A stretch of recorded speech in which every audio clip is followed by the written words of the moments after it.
That's just sports, baby.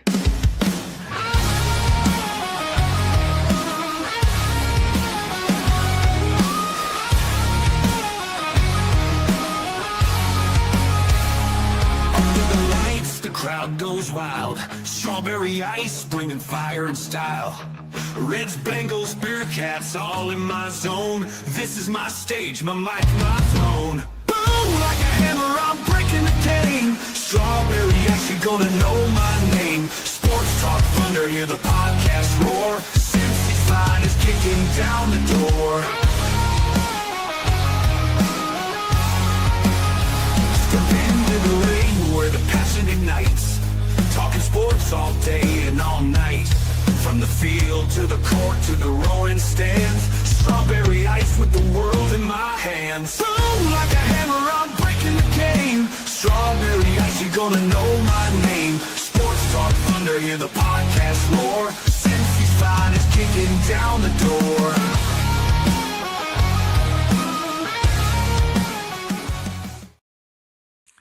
Hey guys, what's going on? Welcome to the show. This is Sports with Strawberry Ice. I'm your host, Iceman Jeff Trunapole, and as always, I bring you sports from a West Side point of view right here in the great city of Cincinnati, Ohio. And you know, I'm always coming to you live for that ice game. All right, shout out to my sponsors. They are Priority Lawn and Landscaping for all your lawn and landscaping needs. You need your grass cut, you need shrubbery trimmed, I don't know, you need a paper patio, you need anything. I mean anything. Landscaping required. Think Priority Lawn and Landscaping. Also, shout out to T Properties, quality housing for quality people. Check out the website at www.tpropertiesllc.com for all your rental property management needs and your rental needs. And of course, Meyer Window, Door, and more. I got it in my house. I highly recommend you get them in yours. They're energy efficient, great looking windows, easy to clean. Meyer Window, Door, and more. The website is MeyerCincinnati.com. And also, shout out to my favorite brewery, Moorline Lager House. Get on down there, get some delicious Moorline beer, some delicious Moorline food. And tell them I sent you. Moorline Lager House. That's right, guys. Believe it or not, we are celebrating good vibes only. Gino Eugenio Suárez and his 49 home runs, which was ranked 5th in the MLB last year, 118 RBIs, which was ranked 4th, is back in Cincinnati for at least 1 year. He's got a $15 million year for 1 year, and then they have a mutual option for 2027. How excited are you guys about Reds baseball now? Now, let's get to this. With that being said, we're going to get to two guys that are Reds experts. They talk about them almost every day on their podcast. Let's first of all get to the one and only Billy DeVoe. Hey, what's happening? What's going on, brother? How are you? Dude, I couldn't be better. Honestly, after talking about this for months and begging and posting every which way saying the Reds should sign Eugenio Suárez, they did the seemingly possible. They signed Eugenio Suárez. Unfreaking believable. All right, let's get to the next guest for today. Now, he does talk about the Reds every single day, and he is the man who was as shocked as we were. He's Jeff Carr. Just verified it. Yep. Okay. It did happen. I was looking at my phone to make sure. I was making sure. Okay. True. Yeah. It happened. Holy crap. It is a shock. Dude, I was like, me and Jeff were talking off air. I was shocked. I was upstairs. I had my phone down here. I was upstairs doing some stuff. I came back down. I looked on my phone. I'm going, what? They did? Like, wait a second. I've been asking for them to do that for months. Like, because I couldn't understand why you would spend $125 million on Suarez, but wouldn't even go after Gino, who Gino had, 7 less homers than Schwarber? I mean, so like they did it. Billy, where were you at when you found out? How shocked were you? I was sitting in my recliner and I was typing the script for the pod because we record Sunday nights, launch Monday at noon. And I had just typed into my Google Docs. I had just typed Eugenio Suárez still linked to the Cincinnati Reds. And then I got the notification in my top right corner on my laptop, and it just one group chat. And then 2. and then 3, and then I was like, oh, there it is. There we go. 2 minutes after it happened, then it was just backspace, backspace, backspace. We did it. Mission accomplished. Unbelievable. All right, so where do you guys rank the Reds offseason now? I mean, there's still stuff they could do, I think. I think the bench, they could make it a little better. Outfield, infield, stuff like that. I mean, I'm at a B plus at least. I want to say an A, but B plus at least for me. I mean, because they went over their budget, because according to Charlie Goldsmith, they're not getting rid of anybody. They're just going to spend extra money, which is what we've been saying they could do. So where do you guys allowed to do that? Yeah, apparently. I mean, it's shocking. I didn't think they thought they could, but yeah, apparently they can. And they could also hide more money in the coffers too. Like they could just tuck it away and maybe pay later. I don't know. Somebody pulled some really good Monopoly spaces at McDonald's, I think is what happened. I think I got a boardwalk just in my car, my cup holder still. If they need it, dude, Crawl, hit me up, man. I got you covered. Yeah. There you go. So where do you guys rank? How do you rank this offseason? Go ahead, Bill. I'll let you go first. I think you were spot on. That's what we said is a B plus. An A would have been Schwarber, but something that Jake brought up was if we would have signed Schwarber, we'd be without Brady Singer. They'd have to salary dump him. We probably wouldn't have been able to bring in the bullpen arms that they did. Like, I love Caleb Ferguson and Pierce Johnson's gnarly slider. So a B plus, man. I mean, they checked a lot of boxes. There were some marginal upgrades if they wanted to spend more money. Thank God they spent money, but there were some that they could have done. But B plus is perfect. Jeff, what do you got? Yeah, I'm at a B plus because I feel like you still have a question mark about the outfield. Like, there's a lot of hope out there. Like, is the left field platoon going to work out? Spencer Steer's going to play some more time out there, which lineup wise is good. Defense wise, we're not sure about. Center field, TJ Friedl, can he stay healthy? What version of TJ Friedl are we going to get? And then right field, Noelvi Marte has lots of promise and not a lot of proven. And so we're hoping that we kind of get there with him. But ultimately, everywhere else, it kind of feels like they upgraded. As far as the lineup is upgraded, pitching is upgraded. The fact that I think that they committed to Ke'Bryan Hayes and allowing him to play third base, but still somehow making this lineup better is going to serve them well in the long run. I think I'm in the minority in that. I know a lot of folks would rather him be gone, but based on how they moved, and albeit it took them 3 months to get there, but based on how they moved, I feel like they did a good job. Yeah, it's just going to be a carousel in left field. It's going to be like the carousel you see at the Catholic festival where it's a little sketchy. You're afraid to put your kid on it. But, like, they have so many options and optimism. Like, who knows if Rhys Hines could find that stroke again he had in 24 right before the All-Star break. Let's give him an extended look. Maybe Spencer Steer's shoulder is actually fully healthy after a great second half. We don't know, which if I could get a scalpel, I'd cut him and figure out what's going on under there. And then Blake Dunn, organizationally, they haven't given up on him. So there's a lot of Will Benson, of course, like someone who's athletic and can hit homers. If he can put it back together like he was in 23, who knows? So it's just, if you can have one question mark, I'm fine with it being in left field because we had a giraffe play back there in 2021 who barely could run. So you can figure it out in that weak spot. Yeah, exactly. I mean, I'm more of, I think it's Spencer Steer's spot. I think he's going to at least go and get the majority of the playing time as well. I mean, and he's an okay left fielder. I mean, he will get to the balls he can get to. I'll put it to you that way. So our outfield defense is going to be, it's all right. You know, we got two infielders playing the majority of our outfield and Novi Martin. But hey, Novi, he looked pretty good out in right field. And TJ Friedl, just biggest thing for him is staying healthy with him. And getting back to what Jeff said about Ke'Bryan Hayes, one of the biggest reasons to keep him, obviously, is his defense.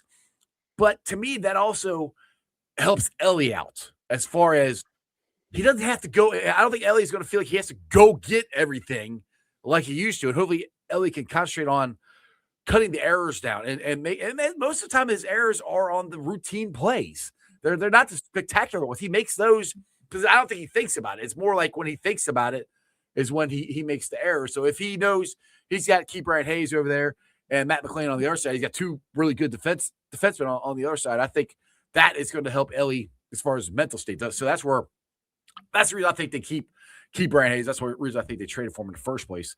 And just get Gino, because you can put Gino at third base. I think Gino's going to play some third and some first. I mean, not every day or anything. He's going to be our DH, but give some of the guys a break.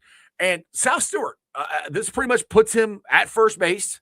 I don't know. I'm a little leery about that because he played pretty good, when he got to play it last year. But Spencer Steer was in the running for the Gold Glove. So how much is that going to weaken, that position as far as defense goes, how Sal Stewart does? But his bat could be unbelievable. I mean, he could be rookie of the year this year.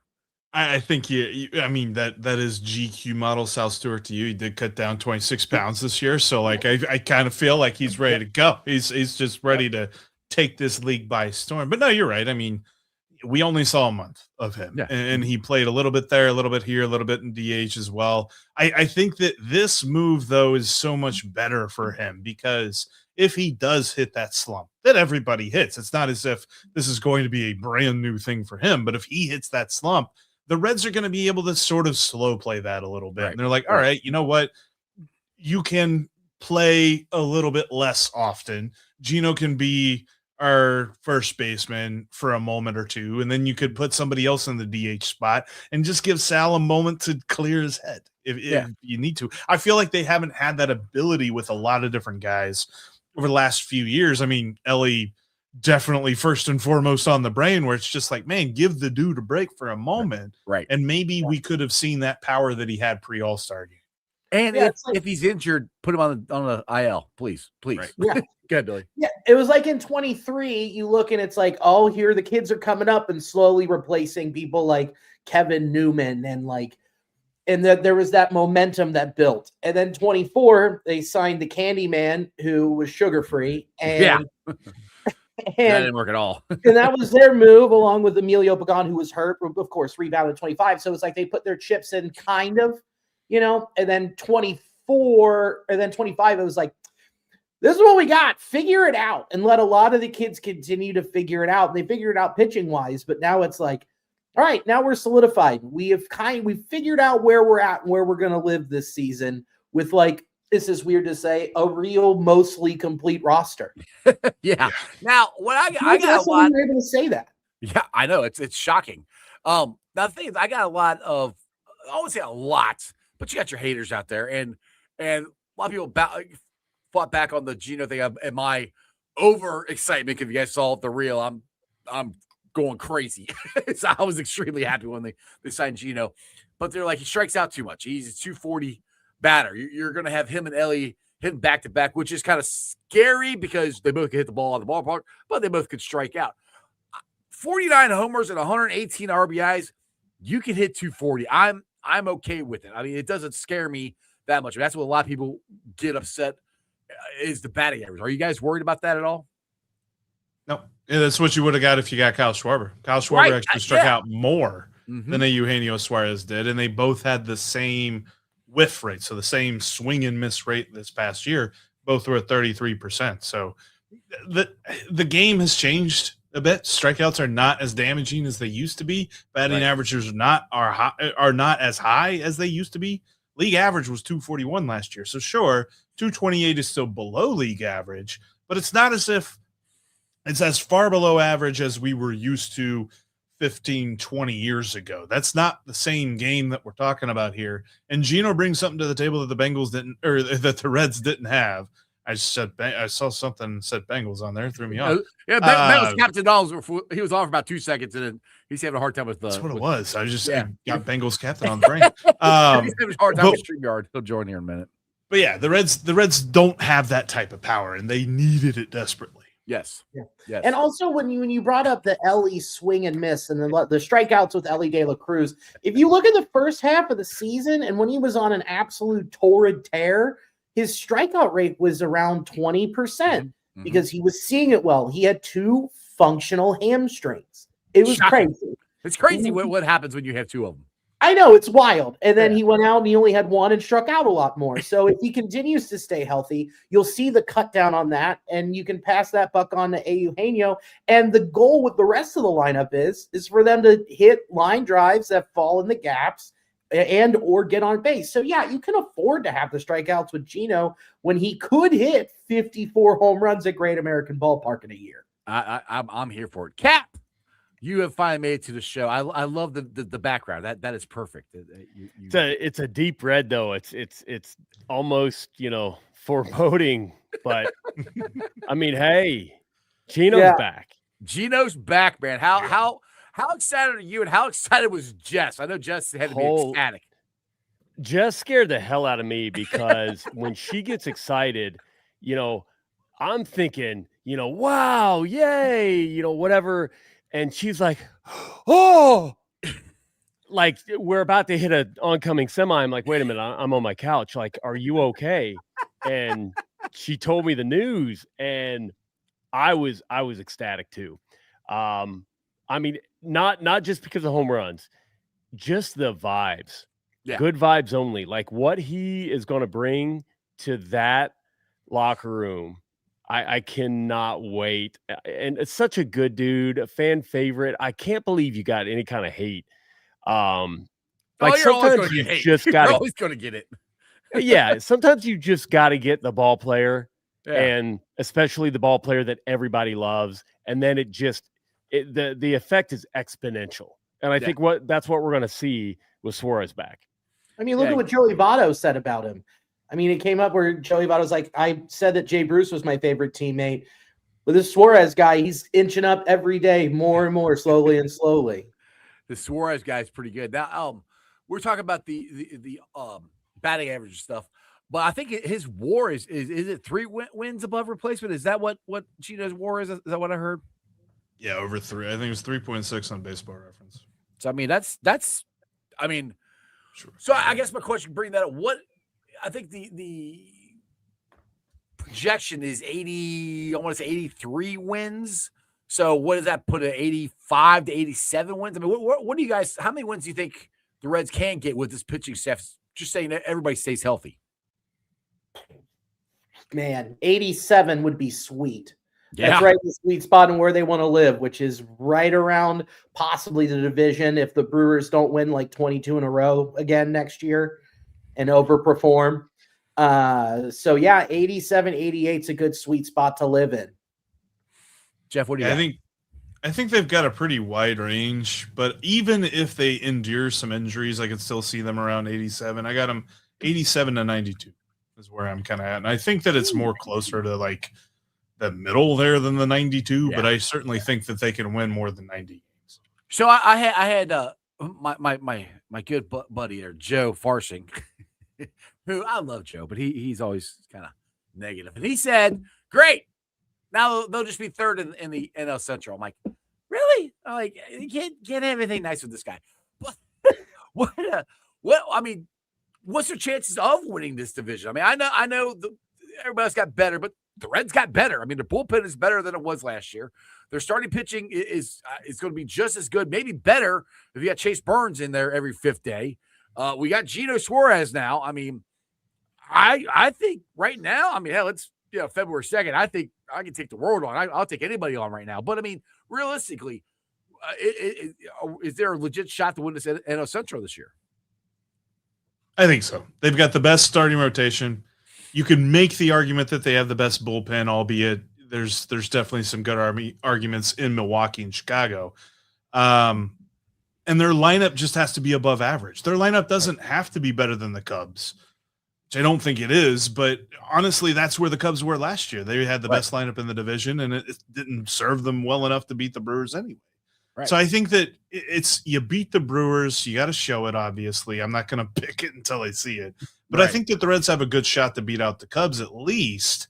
So I have them no lower than second. I think that they could be easily second place. You feel better about this season or this team this season better than this team a year ago at this time. I do. I feel like the Reds have actually did something. I mean, for them to give him, it's a good deal, but $15 million for 1 year ain't chump change. Yeah. And for them to go above that, when they kept saying over and over and over and over again, we're not going to spend above this, we're not going to spend, and then they go out and do it. Tells me they think they've got something. I mean, they believe it. Mm-hmm. So I sure as hell believe it. What do you got there, Billy? I mean, the Cubs, their linchpin is, can Justin Steele return to form when he gets back? Right. If he can, it's going to be close. If he can't, that's great. But and can Edward Cabrera stay healthy for the Cubs? That's a huge, huge question mark for them. And if that starting pitching can hold up.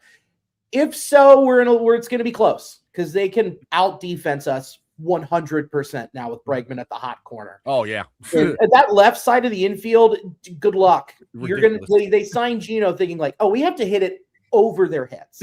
Right, exactly. Yeah. They finally admitted to themselves they need some lift in their back. Wait. We want to lift the ball, get it out of the ballpark, and not just hit it on the ground? I thought that was the Reds' philosophy. Careful with that salute over there, bud. That's oh boy. Yeah, it's insane. So yeah, man, I'm thinking second, third, and this signing separated us from Pittsburgh because Pittsburgh had the offseason that we should have been having until yesterday. Right. So we were just talking about that last week when you were on the show. Like, what is up with Pittsburgh? don't sleep on them. It's gonna be, dude. It's gonna be a dogfight, and I'm worried about the wild card spot because Atlanta's gotten better. Mm-hmm. I mean, they reshaped their bullpen, but their starting pitching is a question mark as if like Chris Sale can be healthy and if Ronaldo Lopez can be healthy and Spencer Strider. But like, if those questions get answered in their favor, it's going to be neck and neck this whole season. And that's why I'm glad that the Reds at least look like they're trying to be aggressive enough to compete within the division, because I do feel better about the Central than I do about the wild card, which is something I said leading into last season. But at the same time, you're right. Like, the Braves are better than the Mets as long as, not 85% of the roster hits the IL, which is at one point what they did, albeit they have already started spring training with what was supposed to be their starting shortstop and Ha-Seong Kim on the IL. So maybe their luck continues. I don't know. But no, you're right. Like, I go for the division first. The rest of it's just, potpourri. And go ahead, Billy. And then like I said it last year, the last 2 months of the season, and I will continue to live by this. And I have all 35 years I've been on this blue orb. The Mets will Mets. The Mets will Mets. The Mets will Mets. I will. No matter. The Braves how don't much, usually Mets. Yeah. no, the Braves brave, and it's crazy when they do that. So it's like, no matter how much money Uncle Steve has and continues to throw from his spreadsheet into like players' pockets, they will find a way to falter. That's just what happens in Flushing, Queens. Yeah, exactly. And it's exciting. I at least feel like we can compete this summer. It's going to be a fun summer. I said this on the show last week. If the Reds could average 3 or 4 runs a game, they're going to win most of the games with our pitching. And that's what I think getting Gino does. Now, you got to have Ellie hit like Ellie did in the first half. We have to have Matt McClain come back and be the Matt McClain of old. We need Novi Marte to take another step. But there's still things that has to happen. Just because we got Gino, it's not all rose-petaled sunglasses here. Everything's going to work out great.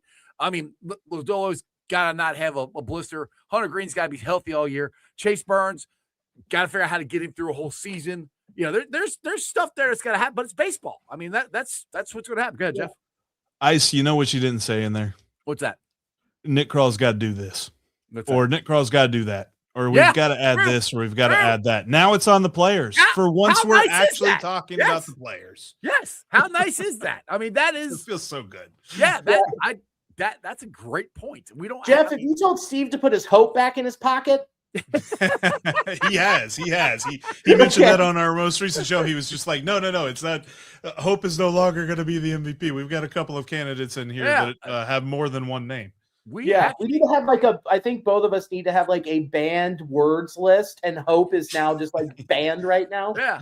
And another thing, Ice, you didn't mention, and Jeff, you mentioned it earlier, and we've mentioned it, I feel like ad nauseum, so much that the snow has been melted from the nausea. What Matt McClain are we going to get, dude? Who are we? I don't know. It's just, that is also a big linchpin. That's the expert. Yeah, because that's what you're talking about with 92 wins. If we can get the second the 81 some odd games of 2023 Matt McClain. Boy, howdy. Oh, yeah. We're going to have a long lineup. If we're getting 2025 Matt McClain, whose shoulder's still tired, it'll be interesting, but he'll just be at the bottom of the lineup and be a really good athletic second baseman. Or you might see Spencer Steer play second a lot. that might be. I mean, me and Jeff talked about this thing last time he was on the show. I believe, and this will be my hope, that Matt McClain will come back. And my point of reference to that was Eugenio Suárez, because when he broke his collarbone here in Cincinnati, it took him a year to come back to get back to where he was. Well, we're over a year now. I think it's over at least a year from Matt hurting himself. So there's the record or other players that have had similar shoulder problems. A year into it, they get back to where they were. So that's where I'm expecting Matt to be back to where he was, and I expect him to be hitting second. And Ronnie was asking in the chat there who's hitting second. I'm expecting Matt McClain to hit second if he's back to where he was. If not, I think it's gonna be Marte. What do you guys got? It's Ellie De La Cruz all day. You want to hit second? Yeah, come on. You got TJ up at the top, then you got Ellie, and follow that up with Gino, and then you could have Sally in the 4. Okay. Then that way got chaos ball right out the rip. Ellie always played. He batted third almost every time last year. So I don't hate that, because then that means you guarantee Suarez. You guarantee Suarez gets an at bat in the first inning. Yeah, I don't hate that. I wouldn't even think about that, to be honest. And what else you're doing is you're gonna have to pitch to Ellie.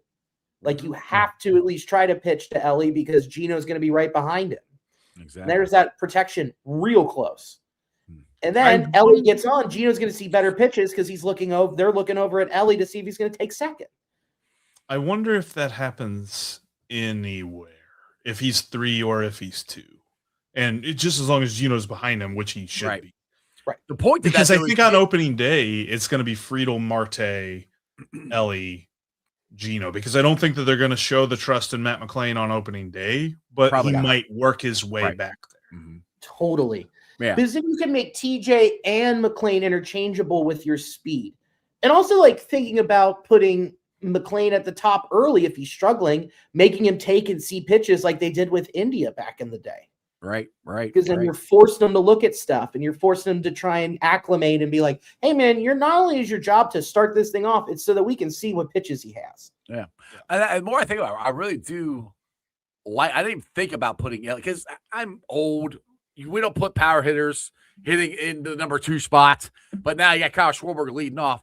So that does make sense, because you would get, like Jeff said, you get Gino up in the first inning and to get him more at bats.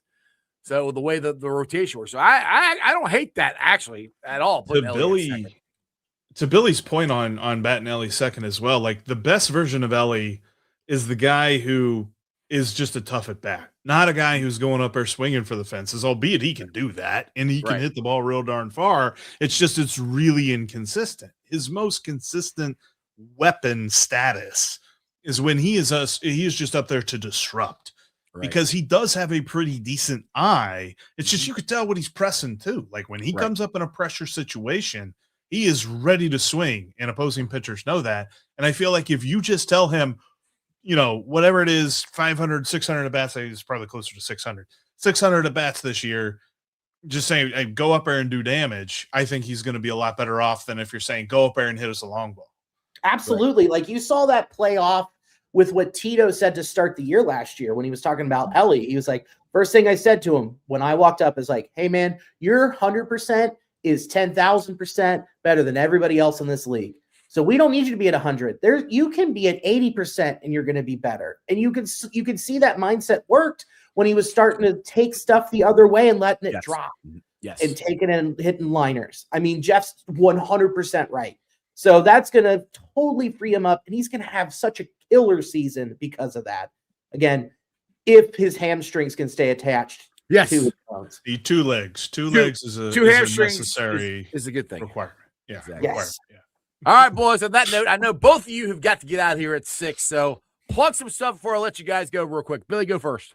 You can see me live doing stand-up comedy at Rheingeist Brewery, February 12th, 8 o'clock. We got Robert Kelly headlining. You might have seen him on Louie. You could have heard him on Bonfire on Sirius XM or Legion of Skanks. Please check out my podcast, The New Nasty Boys, every Monday at noon. It's me and fellow comedian Chris Weir and baseball enthusiast and lifelong friend Jake Paulson. So please check that out. And Billy will be down with me for Reds opening day, along with Cap. Jeff's not going to be able to join us this time, but we'll be down in front of Moorline Lager House, so it's going to be a lot of fun. Billy, appreciate you, brother. Appreciate you. Thanks for having me. Hey, anytime, brother. Jeff, plug some stuff for you. I got to get you out of here, too. Yeah, buddy, we're back to 5 days a week over on Locked On Reds starting this week. It was nice of them to sign a Eugenio right before that happened. It helps for content. Got lots to talk about. It's everywhere you get your podcasts, including YouTube and all that good stuff. And you can follow me on all the socials at Jeff Carr with 3 Fs. And if you're on Instagram, just flip that. There you go. Appreciate you, brother. Take it easy. Thanks for joining. Yeah. See you guys. See Good to see you. Bengals Captain, my man, what is up? I love the background there. Gino Suárez. That is awesome. I like it. I like it a lot. Looks good. Looks good. Yeah, he's cuter than I am. You always got to see him kind of smile. Man, that was such a good. Like, I'm kind of surprised, and I feel like I can be the. I mean, are the Reds done? I pretty much think they're done. I'd be shocked if they do anything. It's gonna be bench players. But I they're already what, $7 million, I think, over what they said they were going to spend or what they said they couldn't spend. So I think they're done, which I'm okay. Yes, Eugenio would be great, but I believe they're done. I mean, this is the line. I actually really like what Billy said. I didn't even think about this to put Elliott second, but if you got TJ Friedel first, Ellie second, Gino third, then you have, I don't know, Marte or Schwarberg or not Schwarberg, Marte or South Stewart hit behind him. That's top of the lineup. It would be unbelievable. I mean, that would be a killer lineup. And just with this pitching staff we have, I mean, I'm excited. And like they said, it's not for once. It's not hope. And this is what I want with the Bengals. I want them to fix the defense so we don't have to go, I hope they get better. I hope this guy, turns into this. I hope they take the jump.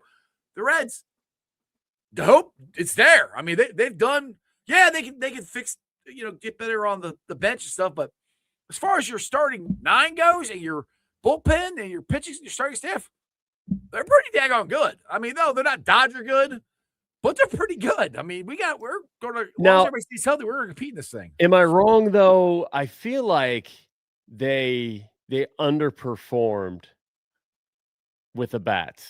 Yes, they did not score enough last year. I get that they need help, but also, and I do not dive into deeper analytics in baseball like I do football. Just won't. I won't. I will always rely on other fans to help me out there. But knowing what we've got, they just had a great conversation about Ellie and when he's pressing or not. Mm-hmm. And I felt like I saw that. It's like, all right, we should be hitting better. We should have won more. We should have been able to perform at a higher rate. It just kind of like the Bengals. There were moments of the season that both things weren't clicking. Pitching, a lot of it, hitting. For me, for Ellie, a lot of it was he was trying too hard because the offense wasn't performing. He was hurt in the second half. He was pressing. And I think a lot of guys were pressing because they knew they weren't scoring. And we did not have that bat in the line that scared somebody. That, Gino is very consistent. I mean, I wouldn't say he's a consistent hitter. He's a consistent power hitter. He does strike out a lot.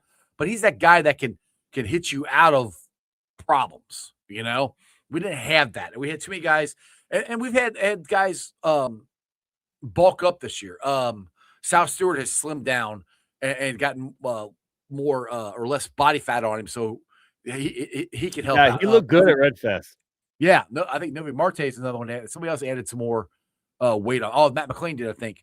So they're trying to hit the ball I don't want to sit there and say hit the ball out of the ballpark. Hit more line drives, like Billy said. Hit the more line drives, get the ball up in the air, and get it over the infield. We had too many times where we hit the ball on the ground and get out of innings. And I'm not going to sit there and say I don't know if this team can put 3 consecutive hits together to score a run that way.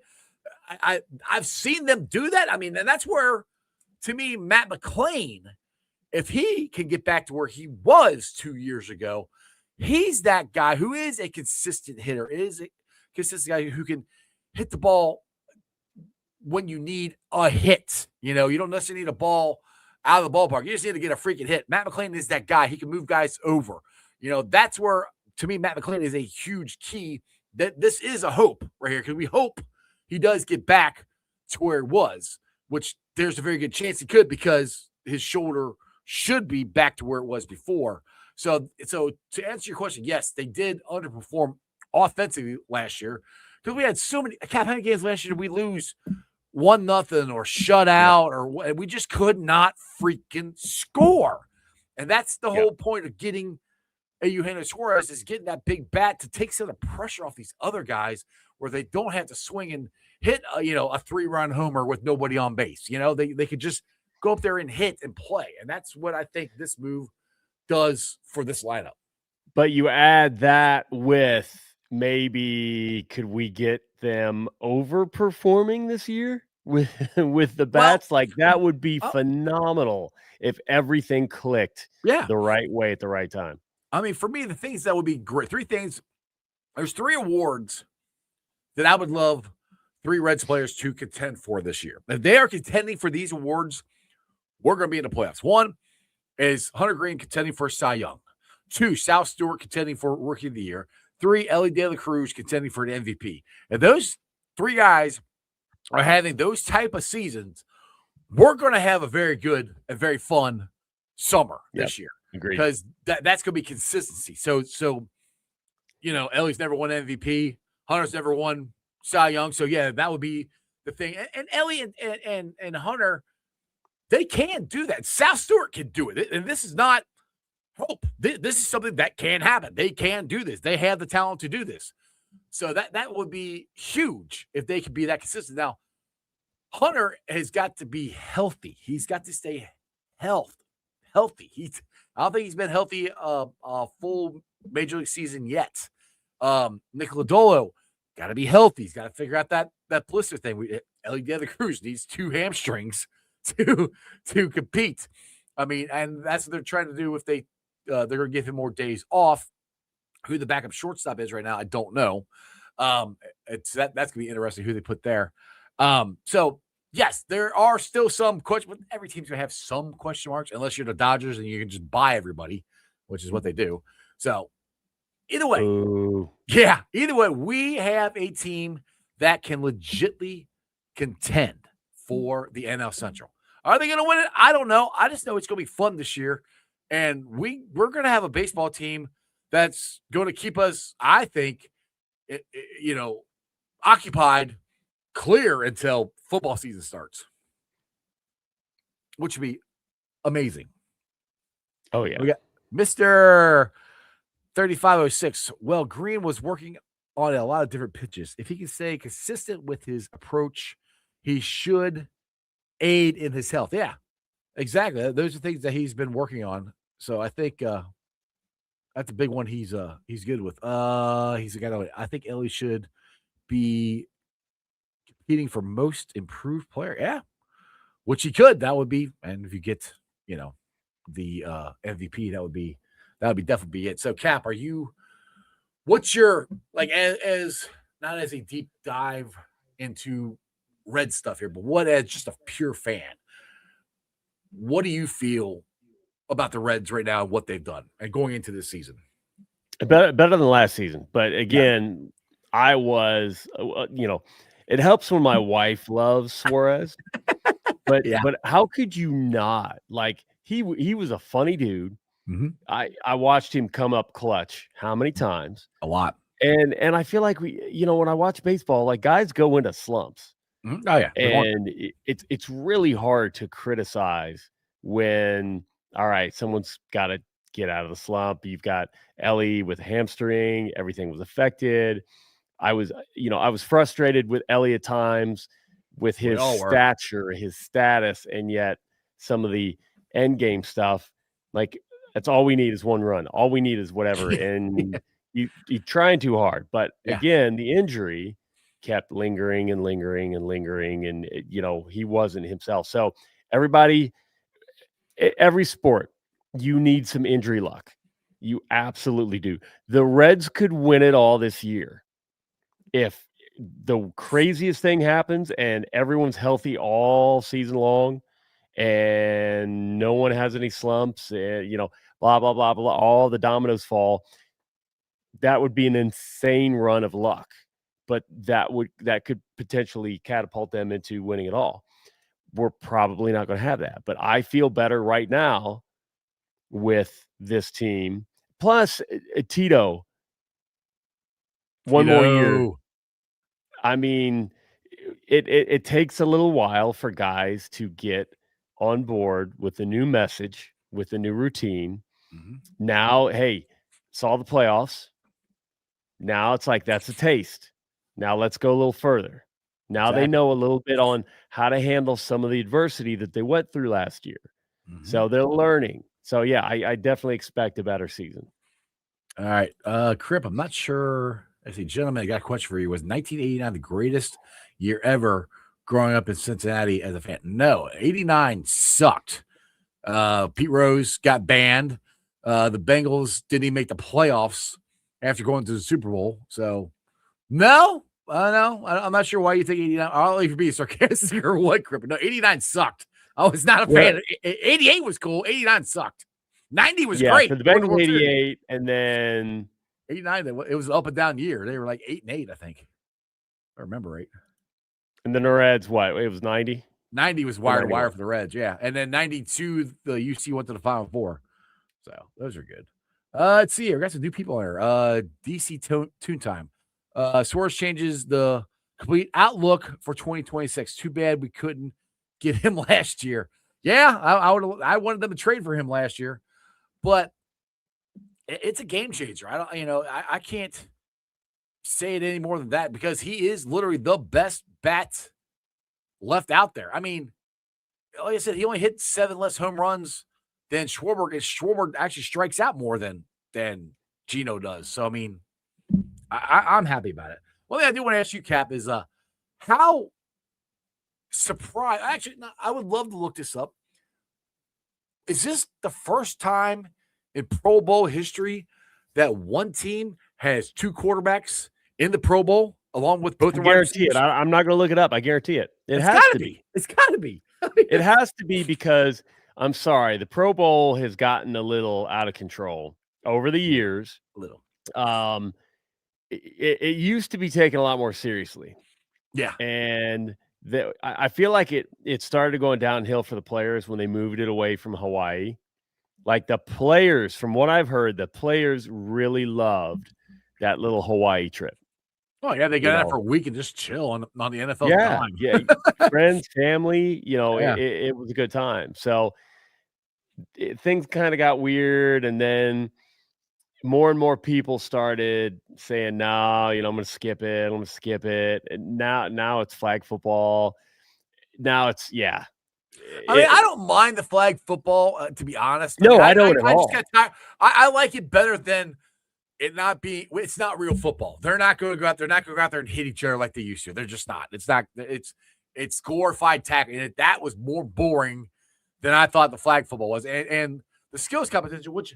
When are they playing that? Because I didn't see that at all this week. Did I miss that, the skills competition? Did you see that at all where they do the quarterback competition, the wide receiver? I didn't see any of that.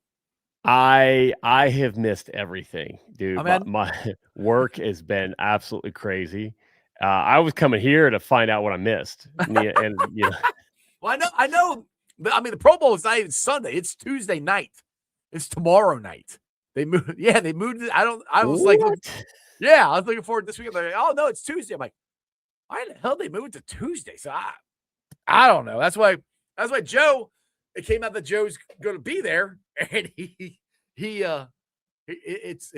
What, it came out yesterday? Yeah, it came out yesterday. Joe's gonna be there, and it's 3 days before the Pro Bowl. So They need to come up, whatever they do, they need to come up with a play where both Joes are in. Joe Danman and Jerry Rao were talking about that last night on Cincinnati Sports Show, and they're like Joe to Joe, and then Joe to Jamar T. That would be awesome. Somebody proud to do that. I'm telling you, or I mean, hell, at least get one. I get it. It's flagged, but still, it's a touchdown in the Pro Bowl. A Joe to Joe touchdown. Joe to Joe touchdown. All right, I gotta read this comment. I like this one here. Lord Alchaman, I think 160. Maybe I'm saying it wrong. I don't know. I met Hunter Green at Reds Fest and told him about a bet I had with my buddy that he would win a Cy Young. He told me to go and raise that bet. The Reds are winning big this year. Oh, yes. I love it. I love it. I love it. I love it. And it's how much fun is opening day going to be this year? I mean, it's always fun, but I can't remember. It's probably going to be 2020. We didn't get to really do opening day because of the pandemic. I'm trying to remember, like probably 2015, 2013. Last time I really going into opening day where we thought we had a legit shot at competing this year. You know, I mean, that's going to make opening day even more fun because it's like they said, it's not hope. It's not, well, Nick Kral's got to go do this still, or Nick Kral's got to do that still. We're good. I mean, yeah, there's stuff I wouldn't mind, adding, like I said, the bench and stuff like that wouldn't be bad, but he didn't have to do anything, and we're contenders. I mean, how much fun is that going to be? Oh, I can't wait. There's nothing like it in any city. The Bengals fan in me is jealous of the Reds fan in me. Yeah. Because it's such a neat experience. It's a holiday. And even if you don't go to the game. Yeah. Just go to the banks. Go down and hang out at the banks. That's a freaking blast down there. I mean, you and me have done that the last couple of years. Yep. Just went down there and hung out. And it's unbelievable just going down to the banks and seeing just a sea of wreck. I know last year you guys were up in the apartments, and I think you took a video down there, and it was nothing. It was literally a sea of red. And that's when we had a team. Yeah, we made the playoffs last year, but we didn't think we were going to make the playoffs at opening day last year. Crown, where have you been at? Haven't seen you comment in a long time. He said, this team just needs to perform. And that's the thing, Cap. If this team is healthy and performs to its ability, meaning everybody, I'm not saying everybody go above and beyond, but if everybody performs to their ability, what they can do, we're going to have a pretty good team. That's what's exciting about this. You just got to perform and go do what you can do. I'm not asking you to do anything extra. Just go do what you can do. We're going to have a pretty daggone good baseball team. How exciting is that? I agree. And a lot of times that's all that's required. Just do your job, not to steal, a Marvin Lewis quote from training camp, but do your job. It's going to be Tito's job, obviously, this season to make sure that he keeps everybody's head in the game and keeps everything in front of them. Because if they do, sky's the limit, really. I mean, I think if Tito can get last year's team to the playoffs, well, what do you think he can do with this year's team? Tito is a factor. How many times people talked about the one-run losses, and all of those times? I saw your comment before. I just didn't. Everybody was talking, so I didn't get a chance to say hi. So I did see it. Go ahead. Sorry, Captain. All of those times that, I mean, they could have added what, 10 more wins? Yeah, they could. And I'm sorry, those extra wins matter in the playoffs because that's the team. The team, the emotion behind it. A couple of people kind of got on me weirdly that the Reds didn't back into the playoffs. Technically, they did. Like, if this was the Bengals, technically, people would have said that the Bengals backed in the playoffs and not even batted an eye. But I said that, and some couple of Reds fans kind of got on me. I'm like, yeah, we won when we absolutely needed to. There were a couple of games that we had to have, and we got them, but we needed some more so that we weren't in the position that we were in. And kind of, but you've got a young team learning how to get that done. Yeah. Now you add some wins on the front end of that. Right. And Every win counts. There are no, I don't hear, it's early. No, a win in April counts just as much as a win in September. A win is a win is a win. Get as many as you can, because that way you have a better shot of winning the daggone division. So I don't want to hear this. It's early. Nah, don't give me that crap. It's early. Then now we're gonna get to some Bengals, a little Bengals talk here from Crip. And he says, anyone nervous that Joe might say something dumb this week at Super Bowl? Now, if you're referring to what he said last year, I don't know. And I don't know if you are Crypt or not, but last year I don't think was dumb. I hope, I want Joe to say, all right, yeah, I'm glad, we signed T, we signed Jamar, but I didn't mean just be done with that. We got to fix the defense. I want him, he's not going to say it exactly like that, but I want him to say something else. And I am going to come up with a plan here. I will, restructure my contract. Here's my plan. I'll go to, he might have to go to the Bengals and say, here, I'll restructure it this way. Bam. And come out and say it or something like that, because I don't think the Bengals are going to come to him to restructure. Maybe I'm wrong, but yes, I want Joe to say something like that. What do you think?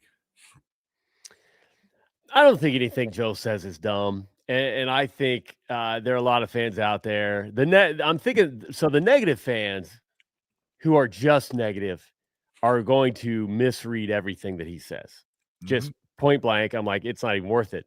But then some of them influence the fans that are maybe sitting on the fence as far as how good they feel about each year. And when Joe says something crazy, air quote crazy, because Joe's just a fun, weird dude. Right. Then they take it the wrong way. Oh, yeah. Like he is, all the talk about him leaving. He's getting tired of Cincinnati. People are Did looking you see at, what he said? He's like, nah. His quote tweet, he's like, nah. Yeah. Yeah. I'm like, people don't understand. So I'm watching volleyball with Joe Burrow. I say he wasn't seated right beside me, but he was close enough that I'm like this. I gave him a little head nod. I got head nod back, whatever. Yeah. The dude sat like this. That's what he always said. I mean, you name it. We've got some of the world's best athletes that he's invested in money. They're going around pancake and everything. Like balls are not hitting the court. I gotta get up there to see one of those games. I do love volleyball. It's incredible. I just found out that I could probably get you seats on the floor right beside us. So sweet. I can sit. The action is nonstop. I can sit right next to you. Yeah. The action is nonstop. Yes. And for Joe, for any of his single teammates, it's like a D1 baby factory. Like if any of these guys are looking for tall, athletic future wives to make Division I babies with, there you go. I'm not saying that that's what dude should be doing. Cap's out here pimping out the volleyball players. Hey, I stood beside a girl who was chasing jerseys in Miami. Like the women do it all the time, right? Not all women, but I know that's a thing. So I'm like, now I'm fine. I'm happily married, but all of that going on, right? And Joe is literally just chilling. Like the man is deep. Like his thoughts go to places I'm sure that people would just not understand. I know what that's like. You can't control it.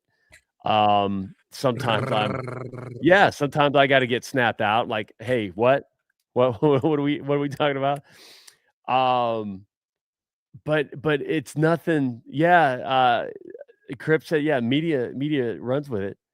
Like, I get it. Oh, they're going to. I mean, because they all are already. The first thing they're going to get on you about is, well, you wanted this all offense and no defense, and I guarantee you, Joe's like, that's not what I said. I didn't, Joe did not say, because Joe did mention signing Trey.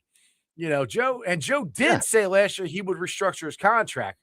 Those are things he did that people in the media, national media, pleasantly forget that he did say. So he did say that stuff. So I'm very curious to see what he will say. I hope he doesn't hold back. I never want him to hold back. I never want, I'm sure the team sometimes will try to coach him up on what to say, what not to say. Nah, let him roll, because a lot of it's going to be, depending on what they ask, it could not mean anything at all. It's like the fans who a player tweets up something, a song lyric or a thought about a song, and they're like, "Oh my God, oh my God." I'm like, y'all stop. Exactly. And I get yelled at, like, "Oh, I can't believe you don't see it." And every single time it's about a song lyric. Like, right. if it sounds dark or whatever, you can guarantee it's probably about a song lyric. Exactly. I'm just saying. It's true. I've not been wrong yet. Well, there was that one time they just told you you're wrong. So anyway. Tony Blazin, I see. Yeah, the Slingers, the tickets are on sale. So go there, and the schedule's out too. It's on their Facebook page. So go check that out. They got every game is on a Saturday, except for I think the last one is on a Sunday. I don't have the dates with me right now. Yeah, I can't wait. We got to get. Yeah, we're gonna go down. It's gonna be fun. I can't. It's April 26th. I think is the first game, something like that. I think that's what it is. And then volleyball wraps up in May. Exactly. And this one belongs to the Reds and who they. Exactly. We're going to say that a lot this summer, and this one belongs to the Reds. With that smiling face right there, Eugenio Suarez. You got your chain? What chain you got? But I got a new printer. So, take a little inspiration from our buddy Darth and having a lot of fun. Nice. I even printed the chain links. We had a conversation about that, whether to purchase or what, but the chain links are decent. Like, these are nice. Did they print out already linked up?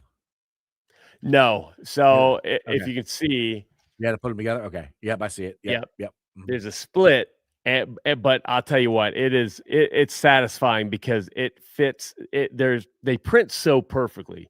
Yeah. It slides in together. It's just, there's something erotic about it. No, I'm kidding. They just slide in and fit so perfectly. I just love it. But yeah, if you look at Columbus Fury on Instagram or Twitter, they've posted some pictures lately, and I've made some to give to the mobsters, the guys that mop the floor. Oh yeah, They got this like mob theme. They're the mobsters with a P, and I made them a gold version, so all the yellow in the emblem is gold because they wear gold chains, and then I got them a Cuban link gold, and so it reminds me. It's fun. Did you happen to watch any of the outdoor hockey game they had down in Florida? They had an outdoor game in Tampa yesterday. Nope. The funny thing is you bring that up is the Lightning's coach for some reason. Now they were doing a pirate theme, and he was dressed up like a Cuban mobster. It's the way their coach was like. So he said it was to the Cuban people that are down there, but he looked like Scarface. That's what he was dressed up like. He looked like Scarface. Yes, the Blue Jackets are on fire, baby. All they needed was a new coach. Exactly. That's crazy. It's awesome. I am happy. Every team is doing great except the freaking Bearcats, and I don't want to talk about them. They're ticking me off. But Miami is 22-0 now. That is awesome. That's nuts. I want to try to go see one of their games too. That's down there up there at Millett Hall. I want to try to check that out. With that being said, Cap, we're almost an hour into this. This has been fun. We might actually have to do some Red shows this summer on Mondays. So you might have. Hey, I can. You've got so many amazing Reds guests that you can bring on. If you want me sitting in the corner and adding a little bit of flavor every now and then, I will. But I cannot compare to them. They're amazing. I like you coming on every Monday. Plus, I if I can't get somebody, then it's just you and me, so we can just talk. So it just makes my job easier. Yeah. There you go. So appreciate you. Hey, Yeah, we're planning our trip to Arizona. Oh, are you? Right now? Oh, nice. Yep. Well, we're So definitely gonna have to do a show from there again, and maybe you'll join from the pool again, like you did like 2 years ago. Freaking Heck jerk. yeah. God. And maybe Freezing my ass off in here. He's in the pool doing dude. shit. Yeah. Me and just women in bikinis. Yeah, no, Really I'm like, that's what we had Richmond Webb on the show. I'm like, welcome to the show, Richmond. got Sarah Elise and Jess back there as her sunbathing. He goes, I can get used to this show. I'm like, this doesn't happen every day, dude. This doesn't happen every day. And I'm going to try to see if I can't. So if you look on YouTube, Fridays with Frank, Officer Frank Sloop, he does traffic enforcement. He's on the SWAT team out in Arizona. Okay. And he's maybe half hour away from where we'll be. Oh, nice. So I'm going to try to see if I can get him to do anything. Super cool guy. Does a lot of reaction videos to body cam stuff. So if you're into that at all, go check out Frank Sloop, Fridays with Frank. Funny dude. And we got a challenge coin. I'm hoping we don't run into him because he pulls us over. But yeah. He just pulls you. He wants to talk to Jess, not you. Yeah. It's going to be a fun trip. Can't wait. All right, dude. Take it easy. I will see you next Monday. Absolutely. See you, brother. All right, guys. As always, I hope you enjoyed that as much as I did. My thanks to, as always, Bengals Captain Billy DeVoe. Go check out his podcast, the new Nasty Boys, and his comedy shows he's got. And Jeff Carr, as always, on Locked on Reds. Him and Steven Offbaker do an amazing job. All right, shout out to my sponsors. They are Priority Lawn and Landscaping for all your lawn and landscaping needs. You need your grass cut, you need your shrubbery trimmed, I don't know, you need a paper patio, you need anything. I mean anything. Landscaping required. Think Priority Lawn and Landscaping. Also, shout out to T Properties, quality housing for quality people. Check out the website at www.tpropertiesllc.com for all your rental property management needs and your rental needs. And of course, Meyer Window, Door, and more. I got it in my house. I highly recommend you get them in yours. They're energy efficient, great looking windows, easy to clean. Meyer Window, Door, and more. Their website is MeyerCincinnati.com. And also shout out to my favorite brewery, Moorline Lager House. Get on down there, get you some delicious Moorline beer, some delicious Moorline food. And tell them I sent you. Moorline Lager House. Crypt Keeper, you crack me up. I'm not going to read what you wrote there, but if you're watching on YouTube, you can read Crypt Keeper's comment there. I have the best comment crew here. You guys are awesome. Thanks for watching. As always, I've been live streaming YouTube, Facebook, X, Twitch, along with Instagram. You can follow me on all those, along with Threads and TikTok. Check out my Substack. I wrote a little article this weekend about a Eugenio Suárez. And I will be pulling off Saddle later on tonight. Put it on the podcast. Please check it out. It's on BeatPod, Apple iTunes, Spotify, Google, Stitcher Play, pretty much wherever you get your podcast. Do me a favor. Let's do it. Rate it, like it, review it. Also, leave a 5-star review and a comment so more Cincinnati fans can find my podcast. I feel a pretty daggone good lineup this week. Tomorrow, we got Brian from the Draft Countdown show. And then Wednesday, it's going to be a little bit earlier. It's going to be at 11 a.m. because I have a guy named John Sadak who's going to be on the show. If you don't know who that is, Reds TV broadcaster John Sadak. And we didn't get into the TV broadcasting thing, so we can talk to him about that. Thursday, I got Alex Frank on. He's from Locked On Bengals squad.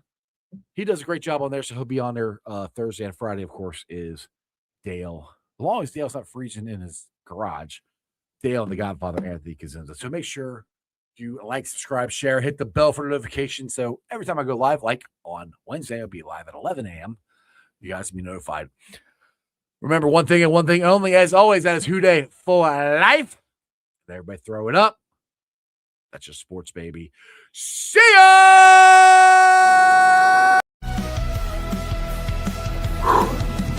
Another great show. You guys still here? The show's over. You can come back tomorrow. I'm out of here. See ya.